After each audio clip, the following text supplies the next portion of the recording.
How's it going, football fans? Welcome inside the set of Gridiron Glory. I'm Blake Brody, and our team is pumped to bring you week one action of the high school football season.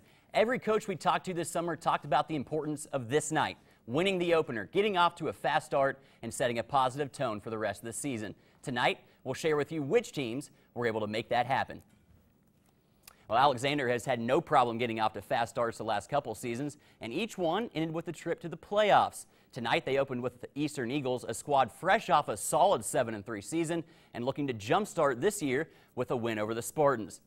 Now we welcome up to the desk Nick Hurst. Nick, you were at this game, but kind of an interesting storyline was the coaching connections on the sidelines tonight. Yeah, there's definitely an interesting connection. Coach Dick Tipton, who was coach at Eastern last year, is now on the sidelines at Alexander. He's their defensive coordinator. And also Eastern's new coach, Dave Tennant, was a student teacher at Alexander. So obviously this is a special game for both coaching staffs. And we'll see big coach Dick Tipton right there, defensive coordinator now at Alexander. There was him in Eastern. And right off from the get-go, Alexander's offense starts off getting going. There's Trey Bennett, who had a big night. And there, Tyler Smith punches in for Alexander. That puts Alexander up 7-0. And Bennett, who is 3 of 5 on passing on the night, he had 83 yards and a pair of touchdowns. He finds receiver Eric Davis. And then the big offensive lineman, that's right, the offensive lineman Mike Douglas punches it in for Alexander. That puts Alexander up 14-0. Coach Dave Tennant trying to fire his guys up, trying to keep them in the game, but unfortunately for Eastern, Joey Scowden finds the wrong guy, Trey Bennett, who's doing it on both sides. He's gets the interception right there, and then right before the end of the first half, Gage Miller catches a touchdown pass. That puts him up 34-0.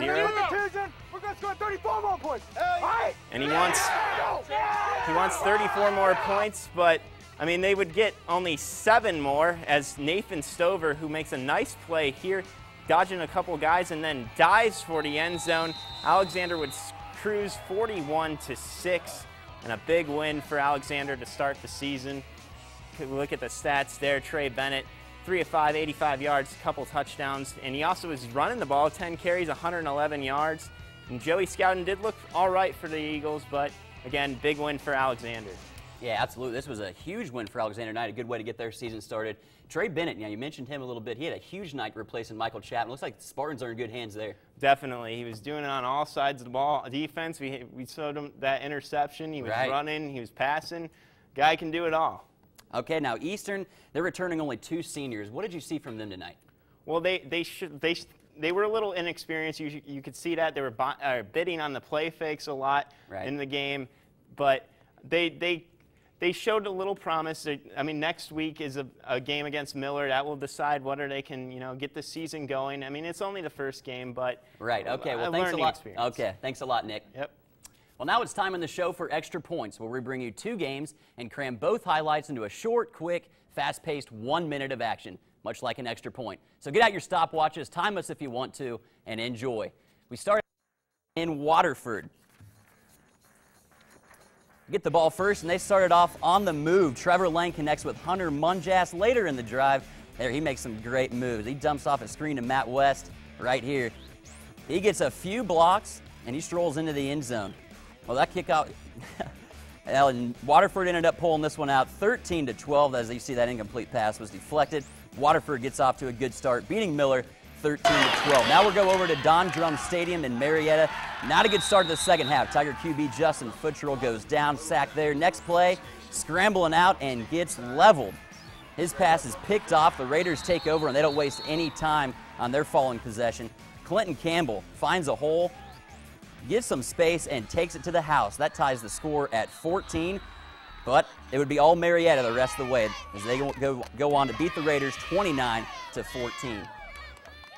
Well, in the NVL, the TriValley Scotties are a popular pick to take the league this season. Behind a more seasoned Nathan Strock at QB, the Scotties appear primed to build off last year's 9-3 run. Tonight's opener brought a chance to redeem one of those losses last season against Upper Arlington. And now we welcome Glenn Janos to the desk. Glenn, what can you tell us about TriValley in this game? I mean, this has been a close game the last few years. Tonight, more the same. Well, yeah, that's what most people were thinking. Last year, Upper Arlington won 24-17 at the last second. So this year could be much of the same. Upper Arlington is a respected Division I program from Columbus. TriValley has high expectations for this year, and TriValley head coach Justin Baltimore said he scheduled this game expecting a tough task, and he certainly got one in the Golden Bears. And Scotty fans, they are ready to let the dogs out this season.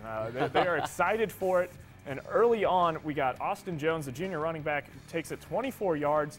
But this is about all the action you saw for most of the first quarter. Defenses were strong early on. So later in the first quarter, late first quarter actually, David Smith here airs it out to Frank Epitropoulos. He's an Ohio State recruit. 44-yard touchdown pass, putting the Golden Bears up 7-0. Well, on the next drive, TriValley quarterback Nathan Strock responds. In Upper Arlington territory on 3rd and 8, Matt Amico grabs the pass from Strock for a first down at the 12-yard line. And then later on, Austin Jones finishes the drive, 5-yard touchdown, 7-7 early in the second half. Jones had 95 yards in the first half, Blake, so he was relied on early and often, and the fans were really happy with that result on that drive. And after a couple stalls, Upper Arlington will take control of the ball, and this next drive, it only lasts one play, and it's a good play. 36-yard touchdown pass from David Smith, this time to Zach Powers, and he's powering the Golden Bears to a 14-7 lead. Well, we'll go to the next drive, and TriValley, they got 4th and 2. Looks like they're going to punt, but as you see here, that's not what they did. Nope. Austin Jones grabs the ball, and he takes it 24 yards to extend the drive, and quarterback Nathan Strock, he's going to capitalize off of that. As you know, all good quarterbacks do. Right. This is a 28-yard touchdown pass to Chris Michael, a really pretty throw. Great catch there by Michael. Ties it up 14-14 at the half. And there's even more action in the second half. Unfortunately, we don't have the video highlights of it, but there was a 71-yard touchdown pass for Logan Weiscarver in the third quarter for TriValley. And then late in the fourth quarter, Scotties were down 27-21, just 2 minutes left. Nathan Strock puts on his John Elway helmet, drives them 99 yards. They get a 2-point conversion off after the touchdown on it was a botched PAT attempt. They got the 2 points, put them up 29-27. They held on for the victory. It was a great game. Wow, it really sounds like it. What a way to open up the season for TriValley. Nathan Strock, though, he's coming in. He's a more seasoned quarterback this year. What did you see from him tonight? Well, he looked polished. He had a really good night. 282 passing yards and 3 touchdowns. I mean, he really picked up where he left off last season. Okay, Glenn. Well, we look forward to seeing what TriValley offers this season. Good stuff, man. Thanks. Nelsonville York versus Trimble. The matchup is known as the game to those who play in it. It used to mean conference rivals going at it, usually with the conference title on the line. Now it's a non-conference matchup, but not just any non-conference matchup. Justin Sampson has more on the game. Last year's contest marked the emergence of Buckeye running back Dustin Young, who scorched the Tomcats D for 201 yards on the ground.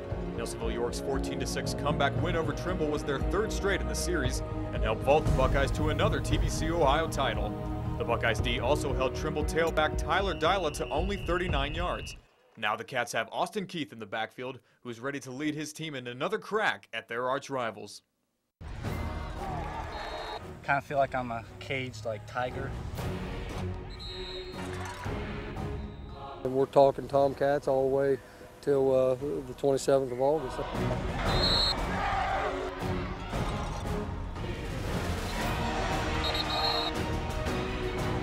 I'm just ready to go out. I want to win.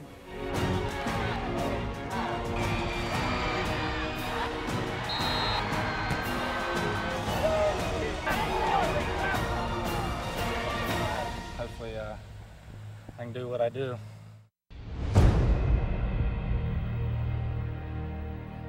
All right, now we bring Justin Sampson onto the set. Justin, this matchup always brings drama. Nelsonville took a last-second score last year to get it done. Can we expect more of the same drama tomorrow night?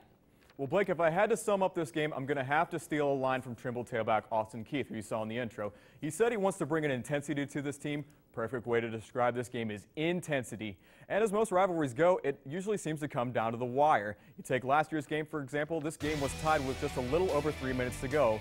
But that score isn't really telling the story of what a mismatch it was. The Buckeyes outscored Trimble on offense 308 yards to 81. Big reason for that was the emergence of Dustin Young, who stepped into huge shoes left by Derek Arnold. He scorched the Tomcats D for 201 yards. He's back, and so is senior quarterback Nathan Dean, and a great target in tight end Daniel Klein.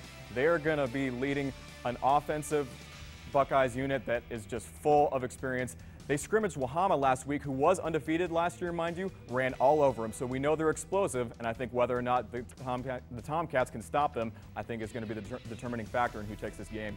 Okay, now Nelsonville, York, they bring back a lot of talent this season. Trimble, meanwhile, lost Tyler Dyla this season. How is Trimble going to replace that production? Well, the Buckeyes did a great job of shutting Dyla down last year. Austin North was supposed to step into the shoes left by Dyla, but guess what? He's at Nelsonville, York now, but the Tomcats have their man in tow in Austin Keith. He's ready, and they also bring back senior quarterback Justin Jewell, who's looked stellar in camp so far, but it's going to be tough to deal with a Tomcats or a Buckeyes defense that's absolutely loaded with senior leadership, Blake. Okay, now give us a prediction for tomorrow night. What do you think is the outcome going to be tomorrow? Well, the Tomcats' problem in this series has always been scoring. They've been held to the 13 points max since 2006. Give me Nelsonville, York to take their arch rival 21-10. Okay, Justin, we look forward to that game tomorrow night. Thanks a lot, man. One of the best things about high school football is the passionate fans who make the atmosphere so enjoyable. But tonight, I was at Memorial Field in Galia for the Blue Devils matchup with Athens in search of this season's first Fan of the Week.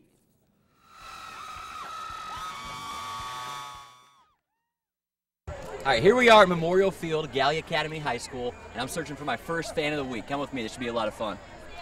We're looking for a Fan of the Week right now. We're hunting for it. We're looking all over the place. We've got some supporters right here. Okay, well, what would make you guys fans of the week? You got to sell it. Dedicated. We're dedicated. We come to every game. Every game? Every game. Never missed a game? Never missed a game. I need to see and hear about your outfit tonight. Well, I've been trying to just find anything funny to make the crowd go loud and just go crazy all year long. Okay, so his plan of attack is to make everybody laugh, and if you can't laugh at girl shorts and these shoes, why are you guys fans of the week? Why? Because we're here, we're dedicating ourselves to the Blue Devils and the student section, get everybody pumped up, help them guys out. We're just doing what we do. Okay, now, all right, I think we found ourselves our Fan of the Week for this week, the first season, the first week. We're going to present here Chase. He was a unanimous selection from everybody up here in the student section, and quite frankly, he's wearing girl shorts for the cause. So Chase, you are week one's Fan of the Week.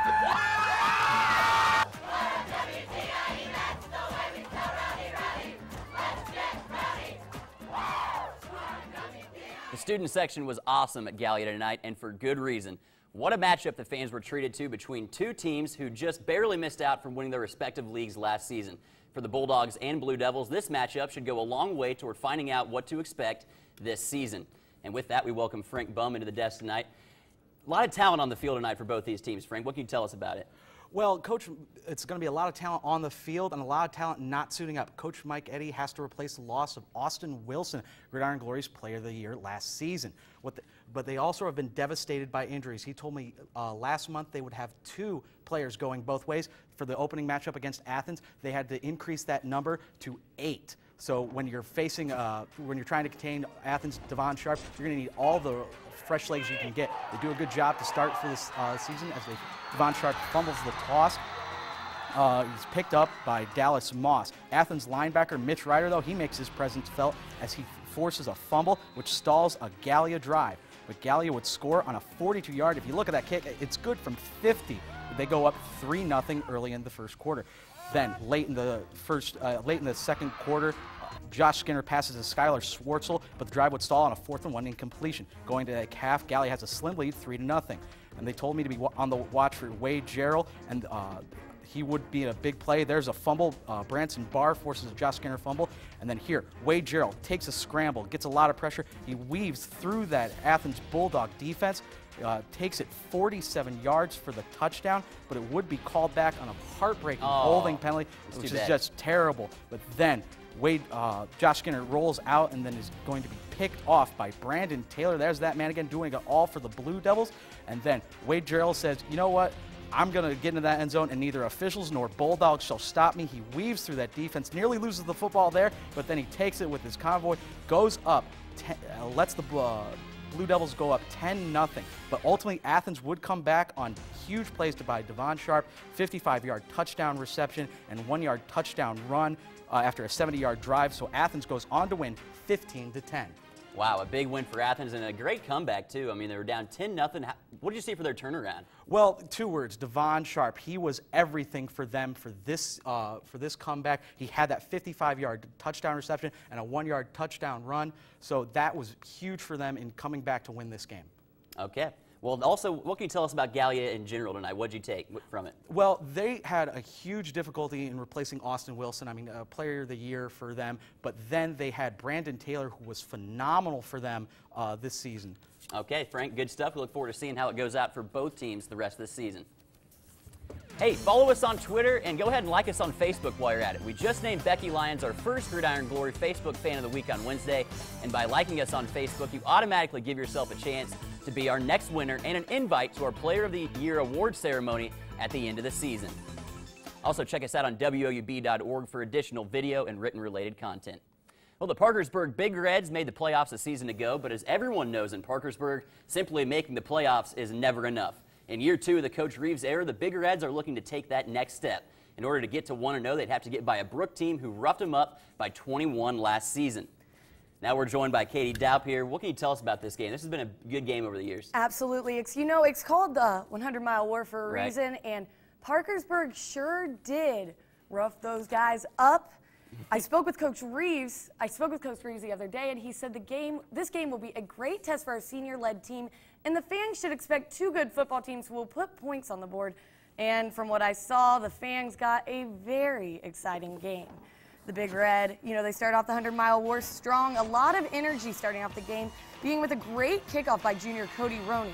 Right off the bat, the Big Red sacked Bruins quarterback junior Alec Buchschmelter on the 45, not even letting him get through hardly at all. You see, he doesn't gain much yardage, and that was a reoccurring theme throughout the game.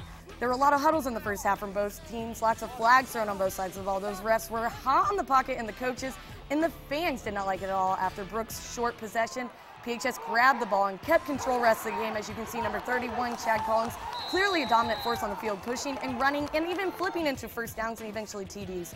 Brook got the ball again to start off the second, but lost it quickly in a fumble by Buchschmelter. But they were able to play the last down because of yet another flag thrown. But they didn't make it into the end zone that time, and Alex Ash was able to get the ball to number 8, Zane Minette, who caught the ball, and as you can see, makes a beautiful run from that beautiful pass he got. And finally, Chad Collins runs the ball again to really push it through for another TD, and they kept pushing until the end, eventually winning 33-22. Junior for Brook, Alex Buchschmelter ran for 1 TD through 1 TD, passed 110 yards and ran 83. Alex Ash was a dominant force for the Big Reds. He threw 3 touchdowns to Jeremy Bell, completed 13 of 18 passes, and for 197 yards. So, there's a lot of good stats from that team. As you can see, Jeremy Bell being a dominant force, as well as Chad Collins. Right, so Parkersburg got off to a good start. But Wasonga was a key one they had to replace this season. Look, they didn't miss him at all this year. Not at all. They have 24 returning seniors, so I think they started off strong, and it's going to keep looking good. Okay, well, we'll see how it goes the rest of the season for Parkersburg. Well, fresh off an SEOAL championship, the Jackson Ironmen are on a mission to make it back-to-back league titles for the first time since they three-peated from 96 to 98. Tomorrow, they square off with the only team who beat them in the regular season last year, the Wellston Golden Rockets. Mark Pierce tells us how it all played out.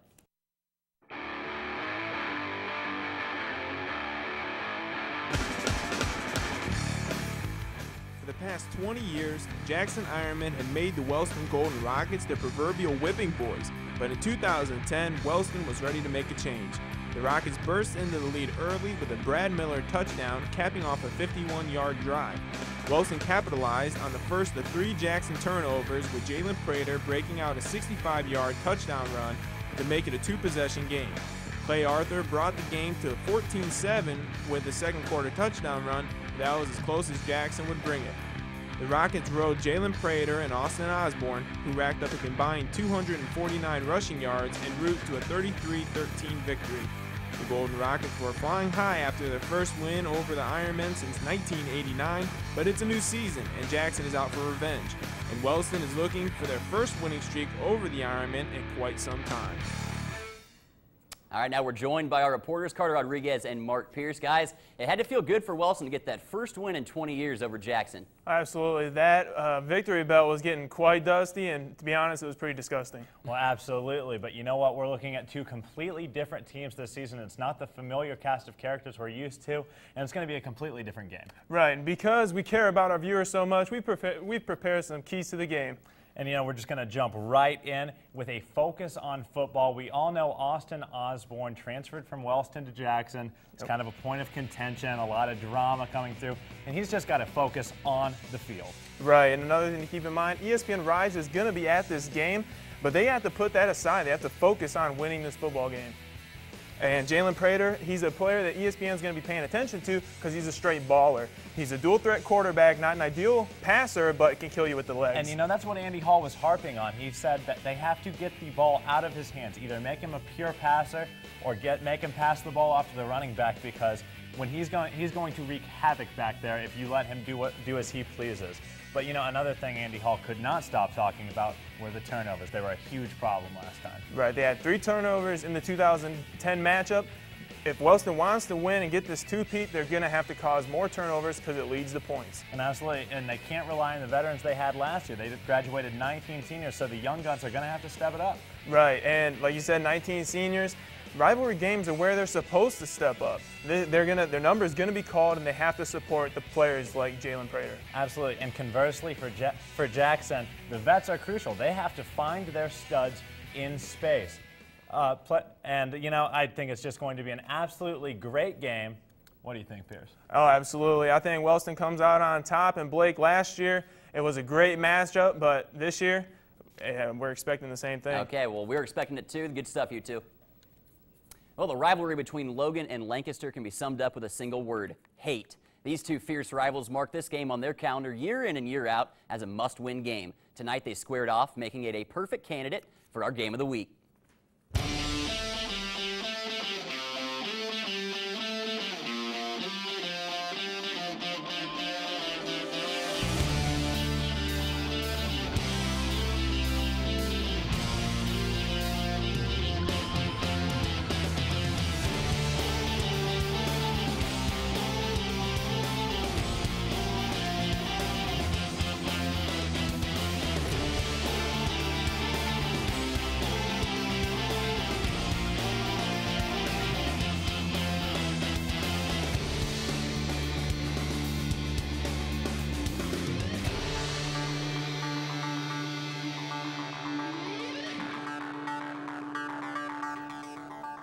Joining us now at the Gridiron desk, our SEOL reporter Josh Hunsberger. Josh, we mentioned it a little bit in the opener. These are two teams who, plain and simple, just don't like each other. Yeah. You could really see how the rivalry is the best you could through the physicalness of the game tonight. There were plenty of big hits, and I, for one, was loving it. You know, we expected Logan to rely heavily on their running game behind running back Corey McCarty, but with Ohio State commit Luke Roberts on the Gales defense, the Chieftains would have to earn every single yard. Early on in the game, both teams are pumped up. You know the rivalry blood is boiling when the Chieftains take the field at Fulton Field, but the Lancaster Gales are ready to go. Kelly Long, starting quarterback for Logan, had to sit the first quarter, but when he came in the second, he was ready to go. Here he is on a 9-yard pass on the sideline to Isaac Lindsey for a first down. On the very next play, Corey McCarty for 6 yards. Over to the sideline, watch Luke Roberts here, just toss him like a man. And very next play, Kelly Long will take it himself, bobbles the snap, cuts to the right, then a silky smooth cut back to the left. He trots into the end zone, and the Chieftains would strike first, hit the extra point, and go up 7-0. It wouldn't take long for the Gales to respond. They went to their bread and butter play, the double handoff, and Russ King right here runs it to perfection. He powers through and then hits the speed button on the outside, all the way down the left sideline, down to the Logan 32 to set up big boy Luke Roberts from 32 yards out. He takes it for himself. 6 points for Lancaster. You know, if you got 6 points, why not go for 2 more? Right. They give it right back to him. Right up the middle, he scores. Lancaster goes up 8-7. Now, Kenny Simpson for Logan's trying to get something going with a big sack here, but just 3 plays later, Russ King takes it for himself this time and punches it in. Lancaster go into the half leading 15-7, but roll in the second half with a 35-13 victory. As you can see there on the stats, Corey McCarty played well for Logan, but Logan's defense could not stop the rushing game of the Gales. They had 0 passing yards, but 421 total yards, all rushing. Wow, a little lopsided as far as the stats go and as far as the final score. Josh, we'll see if Logan can bounce back from this one. Thanks a lot, man. No problem.